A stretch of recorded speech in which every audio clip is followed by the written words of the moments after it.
Hello students, चलिए शुरुआत करते हैं। आज का टॉपिक है कार्य, ऊर्जा एवं शक्ति, यानी वर्क, एनर्जी एंड पावर। सबसे पहले हम लोग कार्य की बात करेंगे। तो कार्य की परिभाषा याद करना है तो सबसे पहले एक फार्मूला याद करेंगे, W = F × S। यहां से ये फार्मूला याद करेंगे, यहां से आपको कार्य की परिभाषा याद हो जाएगी। किसी वस्तु पर लगने वाला बल और बल की दिशा में वस्तु में होने वाला विस्थापन, इसके गुणनफल को कार्य कहते हैं। आपसे मैं पूछूं कार्य की परिभाषा बताइए। किसी वस्तु पर लगने वाला बल और बल की दिशा में वस्तु में होने वाला विस्थापन, इसके गुणनफल को कार्य कहते हैं। F क्या है? वस्तु पर लगने वाला बल है, और S क्या है? बल की दिशा में वस्तु में होने वाला विस्थापन है। तो इसको हम लोग कार्य कहते हैं। और कार्य में आप जानते हैं कार्य की SI मात्रक होती है जूल, यानी कार्य की SI मात्रक होती है जूल। ये आपको पहले से पता है। आप जानते हैं कार्य एक अदिश राशि है। कार्य एक अदिश राशि है, यानी एक स्केलर क्वांटिटी है। ठीक है, ये आपको तीन बातें यहां से याद हो गई। कार्य की परिभाषा, कार्य का मात्रक और कार्य किस प्रकार की राशि है। हम बात करते हैं ऊर्जा की। तो किसी वस्तु द्वारा कार्य करने की क्षमता को ऊर्जा कहते हैं, यानी वस्तु की कार्य करने की क्षमता को, किसी वस्तु की जो कार्य करने की क्षमता है उसी को ऊर्जा कहते हैं। यानी आप एक लाइन में अगर लिखना चाहें तो लिख सकते हैं वस्तु के कार्य करने की क्षमता, वस्तु के कार्य करने की क्षमता, कार्य करने की क्षमता, करने की क्षमता को ऊर्जा कहते हैं। शुरुआत यहीं से करिए आप। ठीक है, वस्तु के कार्य करने की क्षमता को ऊर्जा कहते हैं। और आप जानते हैं ऊर्जा का मात्रक भी जूल है, ऊर्जा का SI मात्रक भी जूल है, और साथ में ऊर्जा भी एक प्रकार की अदिश राशि है। यानी आपने कार्य याद कर लिया तो ऊर्जा आपको वैसे ही याद हो गया। यह भी प्रकार की स्केलर क्वांटिटी है। तो यहां पे आपको कार्य की परिभाषा और ऊर्जा की परिभाषा। कार्य की परिभाषा क्या बताया? किसी वस्तु पर लगने वाला बल और बल की दिशा में होने वाला वस्तु में विस्थापन के गुणनफल को कार्य कहते हैं। ठीक है, और ऊर्जा क्या बताया? वस्तु के कार्य करने की क्षमता को ऊर्जा कहते हैं। तो यानी आपको कार्य की परिभाषा याद हो गई और ऊर्जा की परिभाषा याद हो गई। दोनों का मात्रक SI मात्रक जूल है और दोनों एक प्रकार की अदिश राशि है। अब बात आती है कि इसके आगे की और क्या कहानी है। अभी ऊर्जा में आपको और बातें यहां पे याद करना होगा। जैसे किसी वस्तु द्वारा उत्पन्न होने वाली ऊर्जा को यांत्रिक ऊर्जा कहते हैं। शुरुआत आप यहां से करिए। किसी वस्तु द्वारा उत्पन्न होने वाली ऊर्जा को यांत्रिक ऊर्जा कहते हैं, मैकेनिकल एनर्जी कहते हैं। मैकेनिकल एनर्जी आपको याद करना होगा। किसी वस्तु द्वारा उत्पन्न होने वाली ऊर्जा को मैकेनिकल एनर्जी कहते हैं। जैसे आपने जनरेटर स्टार्ट कर दिया तो जनरेटर से जो एनर्जी उत्पन्न हो रही है वो मैकेनिकल एनर्जी है। वो बात की बात है कि जनरेटर में डायनेमो लगा है तो जनरेटर वो मैकेनिकल एनर्जी को इलेक्ट्रिकल एनर्जी में कन्वर्ट कर दे रही है, वो बात की बात है। लेकिन जो एनर्जी उत्पन्न होती है किसी वस्तु से, उस एनर्जी को हम लोग कहते हैं मैकेनिकल एनर्जी, उसको हम लोग कहते हैं यांत्रिक ऊर्जा। अब ये यांत्रिक ऊर्जा है, ये यांत्रिक ऊर्जा दो प्रकार की होती है।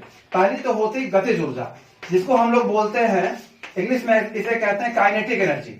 तो आपको याद कर लेना है, सबसे नंबर 1 है गतिज ऊर्जा यानी काइनेटिक एनर्जी। काइनेटिक एनर्जी ये नंबर 1 पे आ जाएगा। और नंबर दूसरा आपको याद है पहले से ही, वो है स्थितिज ऊर्जा। स्थितिज ऊर्जा, स्थितिज ऊर्जा ये हो गया नंबर 2। इसको हम लोग बोलते हैं potential energy. Potential energy, potential energy ये आपका हो गया नंबर 2। ठीक है, ये आपको नंबर 2, ये दो ऊर्जा आपको याद हो गई। अब हम बात करेंगे यांत्रिक ऊर्जा की। तो आप कहेंगे सर किसी वस्तु से उत्पन्न होने वाली ऊर्जा को उसे हम लोग कहेंगे यांत्रिक ऊर्जा। यांत्रिक ऊर्जा दो प्रकार की होती है, गतिज ऊर्जा और स्थितिज ऊर्जा। अब गतिज ऊर्जा की बात कर लीजिए तो आप कहेंगे सर किसी वस्तु के गति के कारण जो ऊर्जा उत्पन्न हो रही है, यानी कोई वस्तु चल रही है और उसकी गति के कारण जो ऊर्जा उत्पन्न हो रही है उसे हम बोलेंगे गतिज ऊर्जा। फिर से समझिए, किसी वस्तु के गति के कारण उत्पन्न होने वाली ऊर्जा को गतिज ऊर्जा कहते हैं, और किसी वस्तु के स्थिति के कारण उत्पन्न होने वाली ऊर्जा को स्थितिज ऊर्जा कहते हैं। बहुत टफ नहीं है। कोई वस्तु लगातार चल रही है तो उस कारण से अगर कोई ऊर्जा उत्पन्न हो रही है तो उस ऊर्जा को हम बोलेंगे गतिज ऊर्जा। कोई वस्तु बहुत दिन से, बहुत समय से स्थिर है, ठीक है, तो उसकी स्थिति के कारण अगर कोई ऊर्जा उत्पन्न हो रही है तो उसे हम बोलेंगे स्थितिज ऊर्जा। बात समझ आ रही? अभी मैं आपको समझाता हूं कैसे। अगर कोई गाड़ी चल रही है, मूव कर रही है, उसमें एनर्जी उत्पन्न हो रही है, या आपने जनरेटर स्टार्ट कर दिया, वो एनर्जी उत्पन्न कर रहा है, तो किसी वस्तु की गति के कारण जो ऊर्जा उत्पन्न हो रही है उसे हम गतिज ऊर्जा कहते हैं। अब हम बात करते हैं, जैसे हम लोग क्या करते हैं, बांध बनाते हैं ना, बांध बनाते हैं, पानी भर लेते हैं, पूरा का पूरा पानी स्टोर कर लेते हैं। तो वहां पे पानी जब काफी दिनों तक स्टोर रहता है तो क्या होता है कि उस पानी में ऊर्जा उत्पन्न हो जाती है। ठीक है, जिस कारण से हम लोग लाइट वगैरह बना सकते हैं। तो पानी को स्टोर करके हम लोग एनर्जी जो वहां उसकी एनर्जी है उसका इस्तेमाल हम लोग कहीं कन्वर्ट करके कुछ और कर ले रहे हैं। तो बांध द्वारा जो एकत्रित पानी था उसकी जो ऊर्जा थी वो कैसी ऊर्जा थी? वो थी स्थितिज ऊर्जा।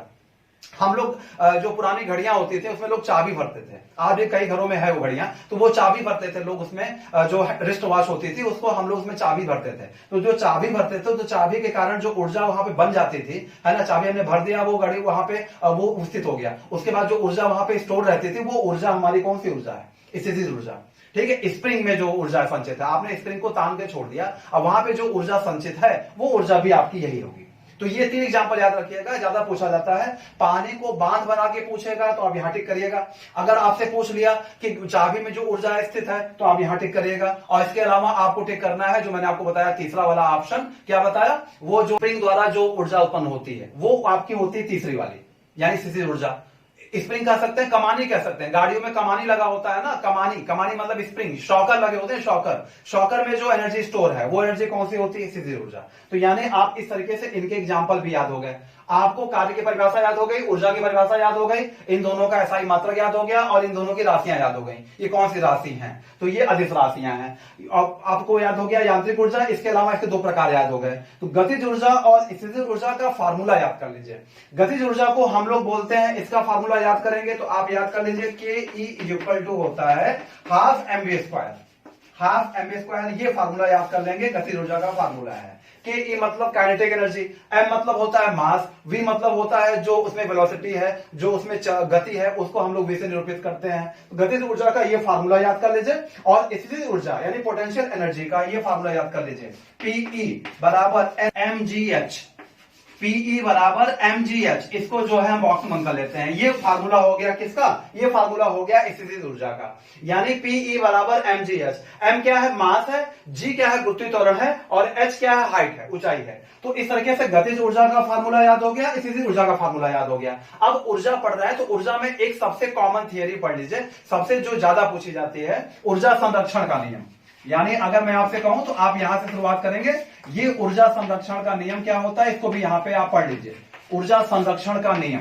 ठीक है, ऊर्जा संरक्षण का नियम, तो ऊर्जा संरक्षण का नियम तो बच्चे बच्चे को पता होता है, आपको पता है ऊर्जा को ना तो नष्ट किया जा सकता है ना ही उत्पन्न किया जा सकता है, बस इसको एक अवस्था से, एक रूप से दूसरे रूप में बदला जा सकता है, इतना आप याद कर लीजिए। यानी ऊर्जा को हम लोग नष्ट नहीं कर सकते और ना ही उसको उत्पन्न कर सकते हैं, केवल उसके फॉर्म को यानी उसके रूप को बदल सकते हैं। जैसे आपने कहा कि जनरेटर आपने स्टार्ट किया, तो जनरेटर में जो एनर्जी, जो ऊर्जा उत्पन्न हो रही थी वो ऊर्जा थी आपकी मैकेनिकल एनर्जी। उस मैकेनिकल एनर्जी को डायनेमो ने क्या किया, इलेक्ट्रिकल एनर्जी में कन्वर्ट कर दिया, यानी विद्युत ऊर्जा में कन्वर्ट कर दिया। तो ऊर्जा को केवल बदला जा सकता है, उसके रूप को बदला जा सकता है, ऊर्जा को आप नष्ट नहीं कर सकते, ऊर्जा को कोई नष्ट नहीं कर सकता, कोई उत्पन्न नहीं कर सकता, केवल उसके रूप को बदला जा सकता है। तो कहने का मतलब कार्य ऊर्जा, ये आपका 2 पूरा यहां पे कवर। आइए इसी क्रम में आगे चलते हैं हम लोग। देखिए यहां पर कुछ उपकरण दिए गए हैं जो ऊर्जा का रूपांतरण करते हैं, तो 1 बाय 1 करके इन्हीं उपकरणों का नाम याद करना है और वो किस ऊर्जा को किस में कन्वर्ट करते हैं ये याद कर लेना है। तो हम लोग देख रहे हैं पहला जो उपकरण है डायनेमो। डायनेमो क्या करता है, यांत्रिक ऊर्जा को विद्युत ऊर्जा में कन्वर्ट कर देता है। तो रट लीजिए, डायनेमो क्या करता है, यांत्रिक ऊर्जा को विद्युत ऊर्जा में कन्वर्ट कर देता है। दूसरा है मोमबत्ती। मोमबत्ती जो है रासायनिक ऊर्जा को प्रकाश एवं ऊष्मा ऊर्जा में कन्वर्ट कर देता है। मोमबत्ती का काम क्या है, रासायनिक ऊर्जा को प्रकाश एवं ऊष्मा ऊर्जा में कन्वर्ट कर देता है। माइक्रोफोन, माइक्रोफोन का काम क्या होता है, ध्वनि ऊर्जा को विद्युत ऊर्जा में कन्वर्ट करता है। माइक्रोफोन का काम क्या है, ध्वनि ऊर्जा को विद्युत ऊर्जा में कन्वर्ट करता है। और इसका जस्ट अपोजिट है लाउड स्पीकर। लाउड स्पीकर क्या करता है, विद्युत ऊर्जा को ध्वनि ऊर्जा में कन्वर्ट करता है। लाउड स्पीकर का काम बताइए, विद्युत ऊर्जा को ध्वनि ऊर्जा में कन्वर्ट करता है। हम आते हैं सोलर सेल पे। सोलर सेल का काम क्या होता है, सूरज की ऊर्जा को यानी सौर ऊर्जा को विद्युत ऊर्जा में कन्वर्ट कर देता है। तो सोलर सेल का काम क्या है, सौर ऊर्जा को विद्युत ऊर्जा में कन्वर्ट कर देता है। ट्यूबलाइट का काम क्या है, ट्यूबलाइट का काम होता है विद्युत ऊर्जा को प्रकाश ऊर्जा में कन्वर्ट करना। विद्युत मोटर का काम क्या है, विद्युत मोटर का काम है विद्युत ऊर्जा को यांत्रिक ऊर्जा में कन्वर्ट करना। विद्युत मोटर का काम बताइए, विद्युत ऊर्जा को यांत्रिक ऊर्जा में कन्वर्ट करना। विद्युत बल्ब का काम क्या होता है, विद्युत बल्ब का काम होता है विद्युत ऊर्जा को प्रकाश एवं ऊष्मा ऊर्जा में कन्वर्ट करना। और बात करेंगे हम लोग विद्युत सेल की, तो विद्युत सेल जो होता है वो रासायनिक ऊर्जा को विद्युत ऊर्जा में कन्वर्ट करता है। यानी विद्युत सेल क्या करता है, रासायनिक ऊर्जा को विद्युत ऊर्जा में कन्वर्ट करता है। सितार की बात कर लें, यांत्रिक ऊर्जा को ध्वनि ऊर्जा में कन्वर्ट करता है। सितार का काम क्या है, यांत्रिक ऊर्जा को ध्वनि ऊर्जा में कन्वर्ट करता है। तो इस तरीके से आपने ये उपकरण याद कर लिया जो ऊर्जा का रूपांतरण कर रहा है। फिर इसी क्रम में हम लोग शक्ति की बात करते हैं। देखिए, शक्ति की परिभाषा अगर आपसे कोई पूछे तो कार्य करने की शक्ति, कार्य करने की दर, कार्य करने की दर को शक्ति कहते हैं। कार्य करने की दर को शक्ति कहते हैं। परिभाषा ये याद कर लें, ठीक है। कार्य करने की दर को क्या कहते हैं, कार्य करने की दर को शक्ति कहते हैं। ये परिभाषा आप रट लेंगे यहां से, ठीक है। कार्य करने की दर को शक्ति कहते हैं, तो ये परिभाषा आपको याद हो जाएगी। कार्य करने की दर को शक्ति कहा जाता है। अब शक्ति का फार्मूला याद कर लेंगे। शक्ति बराबर होता है, शक्ति बराबर कार्य बटे समय, कार्य बटे समय, ये फार्मूला रट लेंगे। शक्ति बराबर क्या होता है, कार्य बटे समय, यानी P बराबर होता है W/T। ये फार्मूला आप रट लेंगे। अब यहां पे आपको पता है कार्य का जो मात्रक होता है वो होता है जूल, और समय का जो मात्रक होता है वो होता है यहां पे आप जानते हैं सेकेंड, ठीक है। समय का मात्रक क्या होता है, सेकेंड। तो इस तरीके से आपने कहा जूल प्रति सेकंड, ये शक्ति का मात्रक हो जाएगा। जूल प्रति सेकंड ये शक्ति का मात्रक हो जाएगा, और जूल प्रति सेकंड को हम लोग वॉट कहते हैं। ये वॉट, आप ये भी कह सकते हैं, ये जेम्स वॉट एक वैज्ञानिक थे, जेम्स वॉट के सम्मान में ये रखा गया है। जेम्स वॉट, इनके सम्मान में ये वॉट इस्तेमाल किया गया है। तो आपको ये कहना है कि शक्ति का मात्रक होता है जूल बटे सेकंड, या कह सकते हैं जूल प्रति सेकंड, और शक्ति का मात्रक वॉट भी होता है, जिसे हम लोग W से निरूपित करते हैं। W से निरूपित किया जाता है वॉट को, ठीक है। ये वॉट जो बनाया गया है वो जेम्स वॉट वैज्ञानिक के सम्मान में बनाया गया है। जेम्स वॉट नामक वैज्ञानिक ने शक्ति का एक मात्रक और दिया है। जेम्स वॉट नामक वैज्ञानिक ने शक्ति का जो दूसरा मात्रक दिया है उसे हम लोग अश्वशक्ति कहते हैं।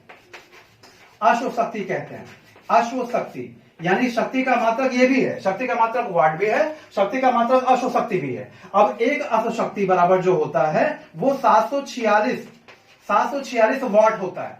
तो आपको ये रट लेना, ये एग्जाम में ज्यादा पूछा जाता है। एक अश्वशक्ति बराबर होता है 746 वॉट, ठीक है। तो यहां पे एग्जाम में क्वेश्चन आता है ज्यादा। अब यहां पे बात कर लेंगे कुछ और, जैसे 1 जूल सेकंड बराबर होता है 1 जूल सेकंड, 1 जूल सेकंड बराबर 1 वॉट के होता है, ठीक है। क्योंकि जूल सेकंड आप देख ही रहे हैं, तो 1 जूल सेकंड जो होता है वो 1 वॉट के होता है, 1 वॉट के बराबर होता है। अगर मैं आपसे कहूं 1 जूल घंटा, 1 जूल घंटा बराबर आप कहेंगे 1 किलोवाट। यहां पे आप कहेंगे 1 किलोवाट होता है 1 जूल घंटा। इस तरीके से आप दो बातें यहां याद कर लेंगे। 1 जूल सेकंड की बात करेगा तो वो 1 वॉट की होगी, 1 जूल घंटा की बात करेगा तो 1 किलोवाट की बात होगी। तो इस तरीके से जो है शक्ति में ये जो बातें हैं स्टार्टिंग की, इसको आप याद रखिए। शक्ति की परिभाषा और शक्ति का जो है यहाँ पे फार्मूला, और साथ में जो है आपको याद करना है शक्ति का मात्रक, और साथ में इसका फार्मूला याद करेंगे। और शक्ति का एक और मात्रक है वो जो है अश्वशक्ति है, जो किसने दिया था, जो जेम्स वॉट नामक वैज्ञानिक ने दिया था। तो शक्ति की बातें यहां से इतना याद करेंगे तो आपका ये पूरा टॉपिक जो कार्य, ऊर्जा और शक्ति चल रहा था वो यहां पर जाकर के कंप्लीट होता है स्टूडेंट्स। तो पहले इतना पढ़ाई करिए, इतना तैयार करिए, फिर मिलेंगे आपको अगले दिन नए वीडियो के साथ। तब तक सबको धन्यवाद, थैंक यू वेरी मच।